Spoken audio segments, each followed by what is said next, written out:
You are listening to the Small Town Big Talk Show, the weekly podcast for small town people with big dreams and ideas. I'm your host, Rebecca Undum, and each week we'll cover a topic meant to inspire, encourage, and empower you to live big in your small town. Although it has its challenges, nothing beats small town living, and we're committed to sharing the best of what's working in the communities we serve. So enjoy this episode, and we hope it helps you to bloom where you've been planted. My guest on today's episode is a returning guest. It's Lee Schwartz from Small Town Labs, and he and I sit down to talk about how a community in this really difficult, challenging time of quarantine and mandatory closures of businesses due to COVID-19, what we can all do as individual community members, as business owners, and as community leaders to try and make the best of this difficult situation, for one, and two, to think innovatively and creatively about what we could maybe be thinking about so that the fallout from this difficult time isn't as bad as it would have to be otherwise. So get out a piece of paper, get ready to jot down some ideas from my friend Lee Schwartz with Small Town Labs. Welcome, Lee, to the Small Town Big Talk Show. So happy to have you. Very happy to be here again. Yeah, so we're talking at a very unusual time in history. We're, 3 weeks in about to the general kind of quarantine or shelter in place mentality. We're both here in North Dakota. But, being the person that's founded and started Small Town Labs, I thought it would be fun to have you come on and we could just talk for a bit about some just general ideas, things that not businesses, but communities could be doing to help get their small communities through this difficult time. Yeah, it's definitely a unique situation everybody's in. Like I said, you see huge hospitals laying people off, and you see major corporations who are furloughing hundreds of employees. And so you really start to worry about the little guy. Right. There are businesses here in Fargo where I'm at that are, I'm thinking that there might be 20% of the restaurants and bars in Fargo that aren't going to open again when this is over. When you get down to an even smaller town level, those concerns became even greater. Absolutely. Well, and, here in North Dakota, our businesses, our restaurants in particular, they still have this opportunity to do curbside, but it cannot and does not make up for the loss of just that traffic. Bars included, they're not doing curbside on booze. And what's even more, as a public speaker myself, the loss of events. That's a big deal for a couple of our local businesses they host events, right? They do the catering for banquets. Those are large scale events that they're missing out on incredible revenue for. Yeah, it's really the more you think about it, the more you realize how many people are impacted. They can't do funerals right now. I know. How crazy is that? And how many dance recitals with rooms rented out for, and right. Things surrounding kids' graduations are just not going to happen this year now because of what's going on. And like I said, it's unprecedented. There's nothing we could have done to prepare for it, but it certainly is going to impact every single person by the time it's over. Yeah. So let's talk for a bit of just a few strategies or ideas and I was kind of sharing with you that every small town has a different set of people or roles maybe that have been designated to be community leaders. So there's like air quotes around that word, because I personally am more of the opinion that leadership everywhere is something that needs to be embraced. So I think anybody could step in and do that. But in a small town, you might have a city councilman, you might have a mayor, you might have an economic development director, the chamber are kind of those core community people. And so it's hard. I know it's a little bit hard to speak just in general swaths when it depends on who is the person doing the work. But what are some things right now that anybody in any variety of those positions could do right now to support?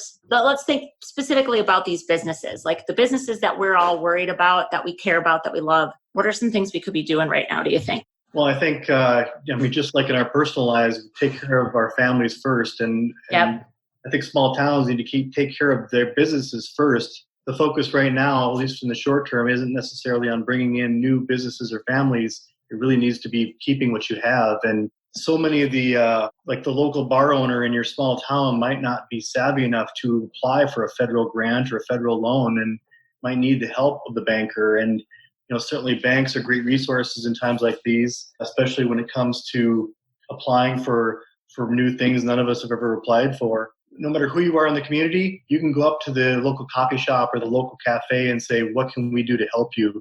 In some cases, the ask might be too much. It might be hill that's too big for anybody to climb. But in some cases, it might just be, you know what, I could use, when I post something on Facebook about this special we're doing, could you help share it? It might be something as simple as that they could be doing right now. I think every business in a small town right now has a unique need. Some of them are worried about laying off employees, and some of them are just worried about paying the bill for whatever they purchased to sell that day. But I think whatever your role is in a small town, everybody should collectively understand that you want to keep everybody employed and everybody working. And whatever short-term sacrifices you have to make that happen, and it's similar to what the federal government is doing right now, whatever short-term sacrifices you need to make, you need to do to keep people employed. And there's enough employment problems in small towns to begin with. This just adds to that problem. So hopefully the people that are still in a strong economic position and the companies within the town that are still in a strong economic condition can help the others get through this. And that's something when Patrick and I talked on the Do-Gooders podcast, the official Do-Gooders podcast, we were talking about the fact that there are still people and companies with means, that everybody's affected by this, but we're all affected by this differently, especially economically. There are some sectors within our small town even that are actually seeing an incredible increase in business, right? Like that is a thing right now. Our grocery store is busier than they ever are. We have a Dollar General here in our community. They're having unprecedented sales numbers. And not saying that they're the ones you would tap for this, but it's just getting out of our heads this idea that nobody has anything to give or to offer because we're all struggling. That's not really the case. And Patrick and I had talked about that a bit. Just how do we reach out to the ones with means and how do we help them help others? You're talking collaboration. That's what I think. I've said this, I kind of had said this earlier to one of my friends on a call I was on, that my new tagline and the way I'm thinking about this, and I'd love to hear your thoughts on this, is that the communities that can both collaborate and innovate at this time are going to be the ones that can get through this. That's a great way to put it. And I think when you look at what else happens in small towns in good times, I mean, when there's a fundraiser for the high school sports team, everybody shows up for it, or everybody buys a raffle ticket for it.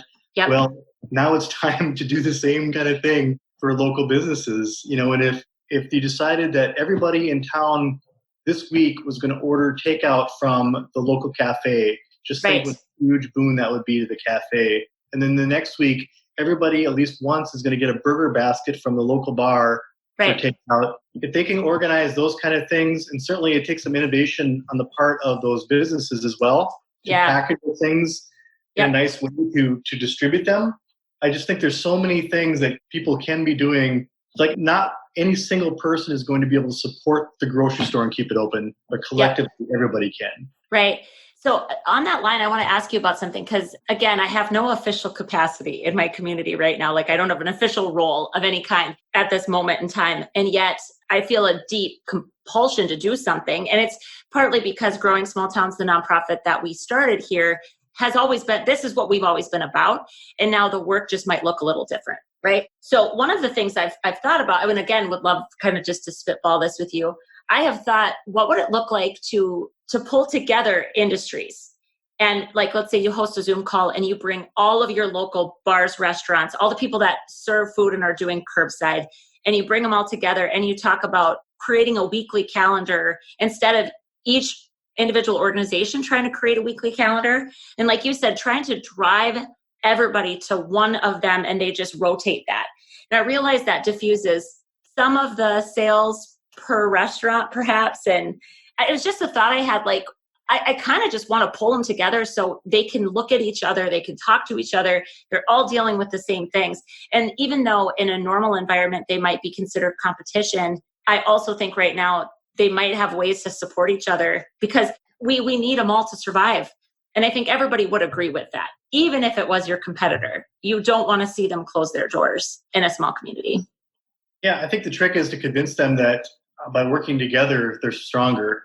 Yeah. Like you said, normally these businesses are competing with each other. And then you have the added small town idea of like one of them might have stole somebody's girlfriend in 7th grade and they've never forgiven that person for it either. And sometimes those relationships and politics come into play.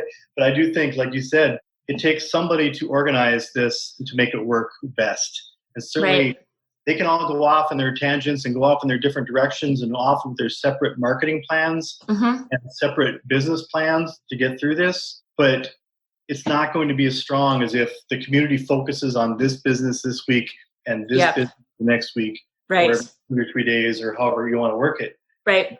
And again, it's not even just that we don't have enough people. It's that you don't have enough opportunity because they're not actually open. This is so different.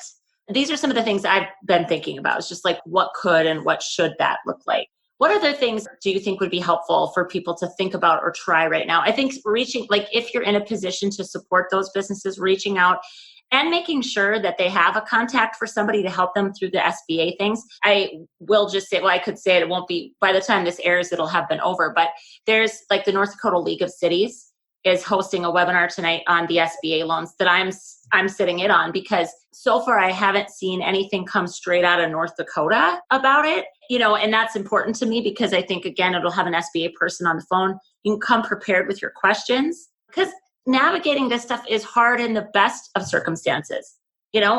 It's a government program, so it's going to be a little ugly. It's going to be a little annoying, probably a little detail oriented, and maybe it's like the kind of thing you just normally hate. But these are the things that are in place, and so to help put them in touch, our business owners in touch with somebody that can help walk them through it, I think is really important. Yeah, I do think. Like I said, when you look at some of the business owners that might be in any town of any size, you're going to have people that aren't necessarily savvy enough to go onto Facebook Live and watch a webinar on Facebook or to Zoom or some of the other channels that some of us are very familiar with. But some people have never opened a laptop in their life, and those people are going to struggle right now because a lot of the process that they need to go through is going to be online. So I think for a lot of those companies, they need somebody to hold their hand through this. They need somebody to say, are you able to watch this webinar today or tonight? Because if you do, it's a great resource. You're going to get great information. It might be just exactly what you need. But some of them are going to just mean you showing up at 7 p.m. with your laptop and saying, I will sit with you through this to make it work. And taking notes, and and hopefully it won't be hand-holding throughout the entire process. Hopefully it'll just be to get them to the point where they can do everything via mail or through paper or through their bank. I think a lot of people in any situation this dire, people just give up. People just think there's nothing I can do that's going to save this situation for me. So I think a lot of people just want that initial, so to speak, hug to get them through this first few days, to make them see the light at the end of the tunnel and make them realize that they're not in this alone. And certainly it's been a catchphrase throughout that we're all in this together. And that would be a great example of that. Yeah. Whenever I talk about it, there's a heaviness around all of this. And I'm an optimistic person, some maybe even a little idealistic at times, where I really see silver linings that I've maybe slightly fabricated. And I can acknowledge this. What about the community? Just so maybe not individual business owners or people in air quote, leadership roles. What do you think about just the community? What have you seen or heard any cool things that communities can do to really support one another? Ways that they can do anything meaningful to try and make it so it doesn't feel so heavy? Yeah, that's tough. I think it's, so many communities of any size, you either already have that sense of community, or you're probably not going to be able to fabricate it now, Right. I agree with that totally. Like if your community didn't have much of a sense of community pride going into this, you're definitely going to struggle. Because all those naysayers are even bigger naysayers now. Right. Our community has a tremendous pride. We have a tremendous sense of community pride in Oaks, North Dakota. And I'm so proud of that. Yeah, and as I said, it's, collectively, like from an economic development standpoint, from a city standpoint, like one of the things that we're doing I work with the city of Holly, Minnesota, which is half hour east of Fargo. But what we're doing right now is we've created a survey basically take a poll of all the residents of Holly to find out what do you need now and what are you going to need when this is over, and what would help you support an initiative, let's just say a tax incentive or a business incentive in Holly. Because I think right now, if nothing else good has come from this crisis, people want to help, and people are more in touch with how tough it is to run a business than ever, So I think right now, what we're doing in Holly is we're basically pulling the whole town saying, what kind of businesses do you want to see come here? And what would you be willing to do as a citizen to help those businesses? Would you be willing to offer tax incentives or business incentives? And then asking them what types of businesses would they like to see? Because then the City Council Economic Committee can take those answers and they can use those as a basis to go seek these new businesses when this is over. But it also gets people in the right mindset for economic development. It gets people in the mindset of, we need to help businesses of all things. It's funny how business community has always been the one we turn to whenever we run into a crisis like this. And now it's the business community that needs the help the most, A couple things I'll share too on this line for people that might be listening is it's an interesting time for schools, I think, to consider all of the support that a business community has offered them throughout the years. All of the programs are always sponsored by local business, right? Like your team backer programs, whether it's, linebackers or the booster clubs, right? They often solicit sponsorship from local businesses, and we do like so much money for 3-pointers or so much money for, touchdowns in a football game, right? And honestly, they constantly are fueling those extracurricular programs. So now, I kind of want to just extend this as a challenge to the local school districts to be thinking about, as a school district, because your teachers are probably still being paid, the majority of them are still being paid because they're on a contract. What could you do to put your creativity and your passion and your energy and your enthusiasm, all of that, behind some sort of an effort to pay that back right now to your local business community that needs you, just to stay alive? They need you, because honestly, I've never seen any more of a real and present, obvious connection between the two, so if these businesses don't make it, that immediately reduces the group of people that you've gone to for all the support that you've needed for your programs over the years, right? So I just want to throw that out there. If you have any ideas or you've heard anything cool, I would love to hear them, because that's something that I've been thinking a lot about. No, I realize it's a great idea, though, reaching out to teachers, because right now they're certainly underemployed. I think a lot of them are teaching online right now, but that's certainly not the commitment to being in a classroom for the full day demand. Right. Yeah. And I think, like a lot of us, for example, my company the other day just asked me to drive to the post office, which is way on the other side of town, and then deliver the mail to our accountant who lives on the opposite side of town. And I couldn't have been happier to get out of my house with a right. purpose to go do something. And I think there's so many people that are at home right now that are just looking for something to do to help. I totally agree. Well, and along with that, so the teachers themselves might feel fairly taxed with the new distance learning and trying to get their arms around that. But we literally have 0 extracurriculars going on. You are not coaching. If you're a coach, you're not coaching right now.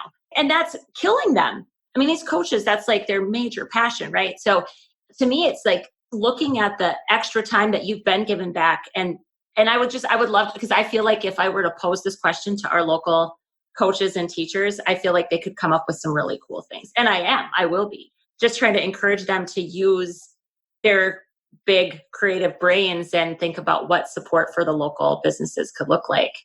And that's a great way to think, because just think how different life is going to be when this is over. And we talked briefly about this before, but yeah, how many people are going to go back to their jobs in an office and not want to be there anymore, realizing that, boy, being home actually was pretty nice. Yeah. I want to do that instead. Or at least a blend, right? Like the option to maybe only have to go to the office a few days a week. Like, I think there's going to be a lot of that. And then how many students are going to come home from college and decide, I don't want to go sit in a classroom anymore either. I'm going to do this differently as well. So right. I think a lot, that teacher group would be a great team to put on how is life going to be different when this is over for Oaks, North Dakota. Yeah. How are restaurants going to be able to work more efficiently when this is over and cater to people in the way that they now want to be catered to? Maybe now you're a 100% takeout business, or you are only open from 4 to 7 p.m. or something along those lines that make it easier for that business owner to operate.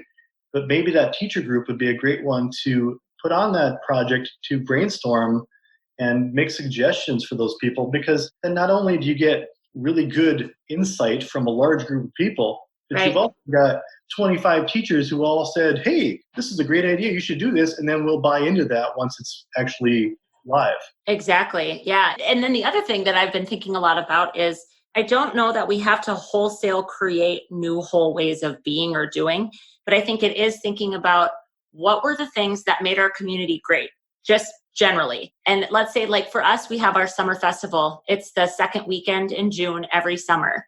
I have no idea if that's going to happen this year, right? None of us do.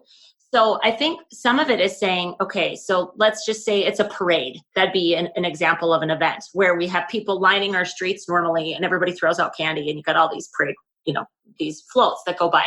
So instead of saying like, what could we do instead of a parade? I think the question for a lot of us to start thinking creatively about innovating is, what does a virtual or socially distanced parade look like? Like how do we get the essence of what this thing is and offer it in this world? And I get that sometimes maybe that feels taxing and tiresome. For me, that feels like doing, and that feels like movement, forward movement. And so I feel motivated by that, being questioned that way. I mean, what do you think about that? This pivoting to like, what does a virtual version of this thing look like? So my full-time job is working for Emerging Prairie here in Fargo. And Emerging Prairie is a nonprofit that supports startups and entrepreneurs and in technology, really. And so one of the main things we do is events. So we put on 1 million cups here in Fargo. We do the Fargo TEDx, and we do quite a few events throughout North Dakota to support startup companies, to help get capital for entrepreneurs, those kind of things. And strangely enough, what we found now in the last couple of weeks is we have basically shut down all of our live events like everybody else. And we've created these channels and these new programs to do these same events virtually online through using Zoom or another channel. And what's really strange, our attendance is even higher than it was before. People no longer have to leave their office to go to attend one of our events, get out of their pajamas if they don't want to. Yep. And we're finding that our actual people watching or listening is 20 to 50% higher than it was when we actually had the physical events. So these things can happen. Even when our company does a 4:00 on Friday, it used to be we'd all go to a nearby bar and just unwind for the last hour of the week. But we started doing that virtually, and that was something I thought would be the most boring thing in the world. Everybody's talking to the same people you've been talking to all week long, online sides. Yeah. It's actually my favorite hour of the week now. Oh, virtual happy hour. If people listening to this are not doing it, I suggest any time of the day, virtual happy hours. It really is. I think what we're also talking about, which I think is so interesting, is just we are seeing innovation, and we're seeing the adaptation of technology and tools and this stuff happening faster than we ever could otherwise, because we're forced. And, like as a people development person, it's like you want to try to get somebody to try something new or think about something differently. And so in a teaching or a coaching environment, we fabricate the circumstances, right? Like we give them a scenario and they role play it. Well, now it's not a role play. Like this is our real life now. And if you want to have any face-to-face connection with people at all, you got to figure out how to use one of these tools. So people that never ever used a webcam are using them now. And that's progress. I mean, and again, like, I don't want this to be the only way I can talk to you or anybody for the rest of my life. We're way too social for that. But I think if we look for it, there are some incredible things with growth, and there is innovation and there is creativity happening in unprecedented ways, because this is an unprecedented time. And that's really been I'm a big just observer of consumer behavior. I'm just fascinated by it. The same economics things that bored me to death in college, I love now. I'm just fascinated by. Yep. The amount of innovation that's come from this situation has really been impressive. I mean, so many people are still trying to find those ways to still feel normal in their lives, even though this is the most passive aggressive situation we could possibly be in. It's the crisis outside and people are dying, and we're all sitting home in our pajamas as a result. And so it's really hard to feel like you're not either overreacting or underreacting to things. Yep. But people are really seeking out ways to feel normal again. So like this weekend, we have Easter coming up. People are going to want to try to celebrate Easter in some fashion. They're not going to be able to go out to a buffet. They're not going to be able to have these big get-togethers with their relatives, especially their elderly relatives. So businesses are finding ways to deliver the Easter meal to you or have you come pick it up. So at least you can do that. They can also deliver that same meal to your grandpa and grandma and let them celebrate in their home. So I see a lot of businesses that are trying to help us still feel normal through this. There's even one local business now, and it's out in West Fargo. And I haven't heard all the details on this, but they basically turned their parking lot into a drive-in movie theater. Yeah, I love it. Love it. You show up there, you get your little snack pack, and you can sit in their parking lot and watch a movie in your car, still social distancing, as opposed to doing nothing, really, right? Right. Like I said, I've just been so impressed by the innovation that businesses have found in this time and their appreciation for our want to still feel some normalcy to all this. Right. Well, and again, like that's why I seriously think the people that will innovate, the businesses and the communities and the people that will both innovate and collaborate, they are going to be the ones that get through this with the least amount of suffering too. It is such a testament to the human spirit. It's such a testament to the fact that we don't get to control the things that happen to us, but we are 100% in control of our response to it, right? And really, when you weigh the two, the thing that happens to us or the way we respond always carries more weight in terms of what we actually get out of it at the end of it. So I think if nothing else, I hope this conversation just encourages people to think outside the box now. Like really, if there ever were a time, this is the time to think about it, How our appreciation, it's like I have two kids. One works at a hardware store and one works at a grocery store. And now suddenly they're essential employees. Right. They're essential to keeping this economy moving right now. In addition to all the things we just mentioned, think about the local nurse or whatever you have in your hometown for a hospital or the nearest hospital. Think about those people. Think about all those first responders that are now not sure if the person they're responding to has it already or not. Yeah. And then think about something as simple as your grocery store clerk, the kid who stocks the produce at your grocery store is putting himself at risk every single day. Go thank those people first. I mean, those are the people who, this is not a war in a traditional sense. Yep. Those are the people that are on the front lines of what kind of war this is. Exactly. I am so grateful to have you on, and I hope that we get to talk again soon. And hopefully our next time is a follow-up on all the cool things that we've heard that we can continue to share. And hopefully we will be sitting in the same room the next time that I bring you on the show instead of having to do it this way. But I want to thank you. I know you guys are very busy right now, so thanks for taking the time out and inspiring our small communities. I always have time for you. Always rooting for you. I'm just admire you for being such a champion for all the things that a lot of other people wouldn't have time for. You are there for those people. So thank you. Oh, thanks, Lee. Take good care, and we'll talk with you soon, okay? Great. Thank you. Thanks for listening to this week's episode of the Small Town Big Talk Show. If you enjoyed today's show, we invite you to subscribe on Stitcher, Spotify, or Apple Podcasts, and we'd love for you to leave us a 5-star review. The more reviews we get, the easier it will be for other small town friends to find us. We encourage you to keep on living big in your small town because the size of your life is not determined by your zip code.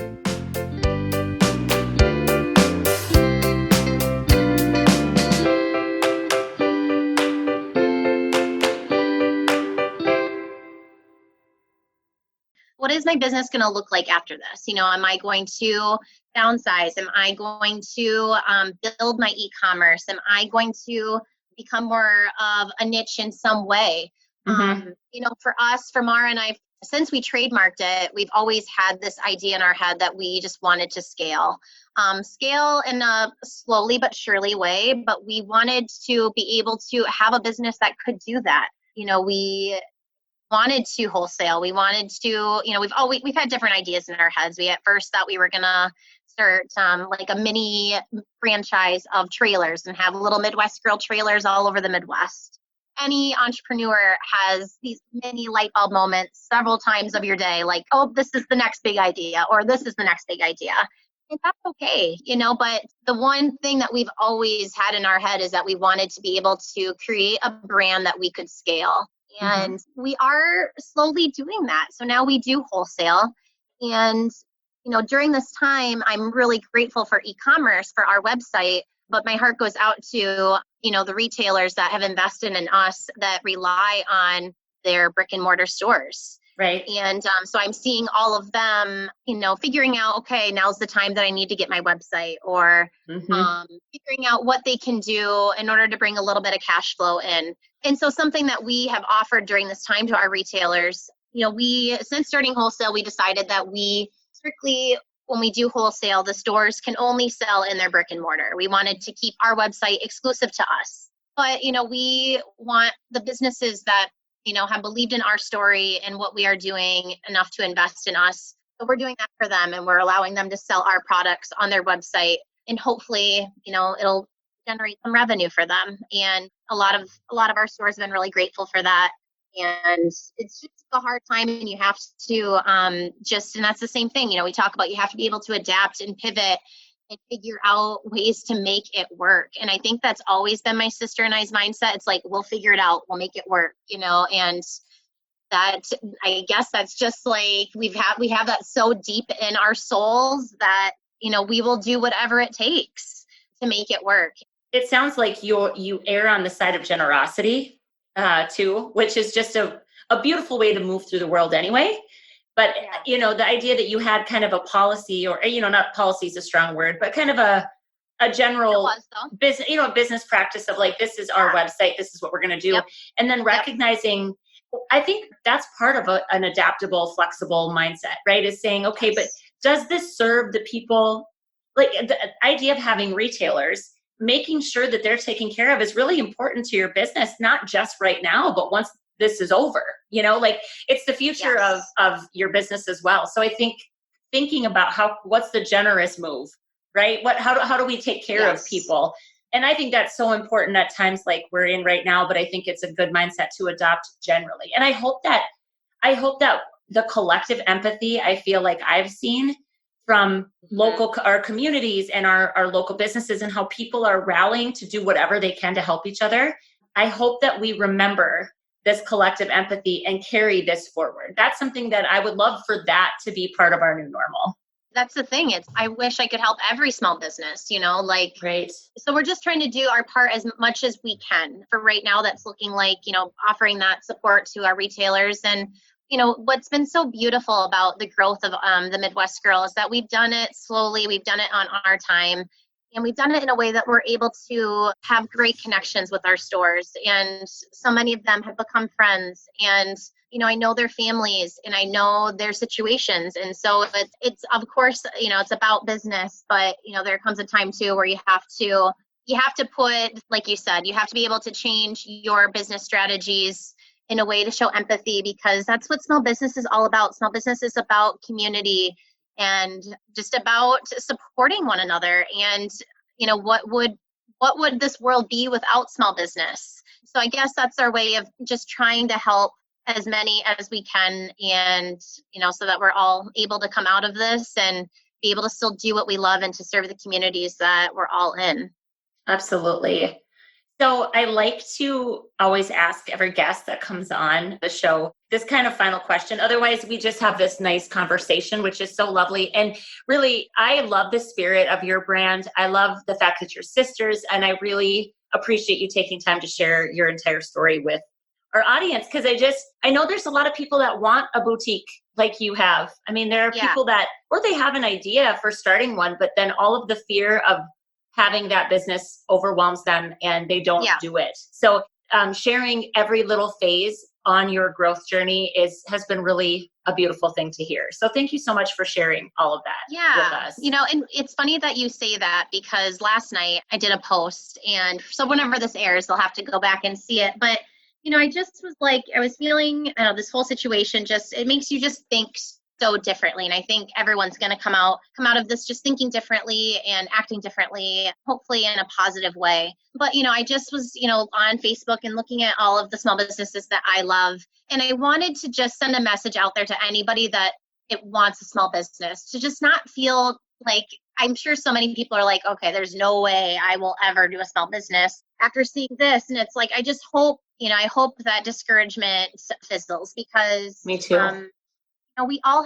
Everybody has an idea, but not everybody brings it to fruition. And so I just think the biggest thing to remember is that, every person can create a community around them. and it takes work, it takes time, it takes consistency, it takes resourcefulness, but everybody can do that. And going into small business, and this was like the whole point of my post, but no person starts a small business because they're going to make a lot of money. Some businesses end up being that way, and I think everybody would be like, oh, that's great, I would love to make a lot of money, but no one starts a small business to make the big bucks. Right. They start a small business because they see this need for it in their community, and they can envision it. They can envision people walking into whatever kind of business they have and seeing the joy and the excitement, and it's their way of sharing their passion for whatever, whether it be a restaurant, a bar, a coffee shop, a boutique, or any kind of service industry. It's their way of being able to share that passion with the world, and just the hope that enough people will take a chance on them and invest in their idea. Right. And so I just hope this whole pandemic doesn't take away that excitement from small business or people starting it, because there is space. There's always going to be space for more small businesses, and they truly are the heartbeat of every community. And so I just really hope that if anyone's listening to this and feeling discouraged about the current situation, like, hang in there. Like, it's totally, we're gonna get through it, and the world needs you, and the world needs your idea. And absolutely. Well, and I feel like you're answering the question, because the question I was going to ask is, what does living big in a small town look like to you? And maybe that's your answer, but that's what and you really said it just so beautifully, that there's still space. Mm-hmm. There is space for you, and there's space for your idea. And it might feel, like you said, it's understandable that anybody that had an idea and maybe was thinking about launching, now they're like the brakes are maybe on a bit. It's like, I don't mind if people, it's like, fine, keep the brake on for a minute, but just don't actually put it all the way in park and shut off the car, right? Like, exactly. Keep your engine running. And, or thinking of a way that, thinking of a passive way to do it, what's a way that, how would this business idea that I have, how could I still make money right now without being open? Just maybe, keeping that idea, but maybe this is just kind of an eye opener, if anything, to think about, okay, well, what if this happens again? How will my business survive? It's something that nobody would have planned for. And I think, we talked about it even 2 weeks ago, but it was something that nobody understood or nobody really believed until it hit our community. Right. But I absolutely love that, what does living big in a small city or small town? Mm-hmm. And, it's funny, Dubuque, they really kind of a big pull in Dubuque, because Dubuque's about 80,000 people, but it feels so small. And, I'm not from here, so I'm not entirely sure why it does. I guess 80,000 is a small city. But it's still a city. I mean, you're right. I mean, I get that, but it is still a city, but, we're from a town of 1,200 people. Right, right. And if it feels small to you, there is intentional action on the part of the people that are involved with growing that community. They're working at it to keep it feeling small and tight knit, because that's an intention that you have to do that if you want it to feel like that, I think, anyway. Yes. And I think, I love this question so much for our brand, because Mara and I grew up in a little town called Hazel Green, Wisconsin. Have to give our town a shout out, of 1,200 people. Yep. Yeah. And so small town. We come from a family of small businesses. But, if we always treated ourselves as small, then, we wouldn't be where we are. If I allowed the people that belittled our idea, when, I had to confront people about copycats, where would Midwestern be right now? For small businesses, that are in small cities or small towns like us, you can never dream big enough. And I think just that's such an important thing to remember, and to know, like, you have to be your number one, as cliche as it is, you have to be your number one cheerleader. You have to be your number one customer, in a sense, because if you're not, then, no one else is going to invest in it unless you invest in yourself. That is so true. I say that, well, I try to remind people of that no one's ever going to love your business as much as you do. No one's ever going to care about your business as much as you do. So, by in the same token, not allowing yourself to be defined by potentially the small-mindedness around you. There might be people that have a smaller mindset. You might have people around you that don't dream big like you, and that's okay for them. But just to kind of guard yourself against that so that you don't keep your life small to fit in with the people around you.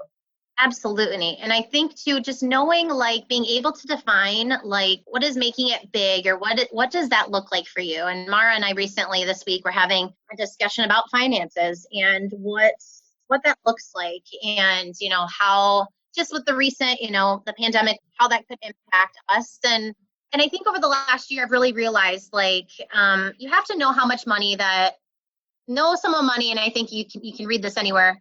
Know some of money is going to make you exponentially happier. Right. So I think you need to know, like, what is your happiness, and so what does that look like for you? Is it, you know, a bigger house, or is it, like, what is it? Because I'm guessing a financial goal isn't a certain monetary amount isn't going to make you happy. So, like, for me this last year, I've really realized, you know, we have, I would say probably out of all of our family, our home is the smallest. We have a tiny little bathroom that we share amongst the three of us. And truly it's okay, because I'm so grateful for a supportive husband that allows me to do what I want to do without any questions asked. And we have our sweet little rainbow baby that we just, that's our whole world now, you know.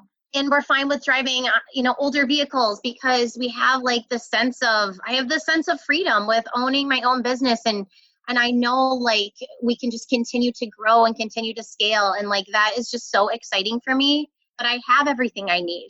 You know, I have a business I love. I have an amazing family and support system. And so I think with that, that's going to help us scale even more, that I'm happy and content where we currently are. Obviously, I want to continue to grow, but I'm okay where we are right now too. And I think having that mindset has definitely created this beautiful shift in our business. Well, you are such a shining example of what purposeful and intentional growth of a small business can look like. And I seriously just want to thank you for your time in the midst of this scary, uncertain, challenging time, as you know, for small businesses. I appreciate you taking the time to visit with us and sharing your story with the audience. Yeah, this was great. It was much needed. And I just love being able to follow, like yourself. I see that you have so many positive, empowering women on your podcast. And I just think it's so needed. So bravo to you to just continue to share, you know, so many beautiful, inspiring women, because that's doing so much good. Well, thank you so much. Thanks again for being on the Small Town Big Talk Show. Thanks for having me. Hopefully we'll be back again. Yeah, absolutely. Thanks for listening to this week's episode of the Small Town Big Talk Show. If you enjoyed today's show, we invite you to subscribe on Stitcher, Spotify, or Apple Podcasts, and we'd love for you to leave us a 5-star review. The more reviews we get, the easier it will be for other small town friends to find us. We encourage you to keep on living big in your small town, because the size of your life is not determined by your zip code.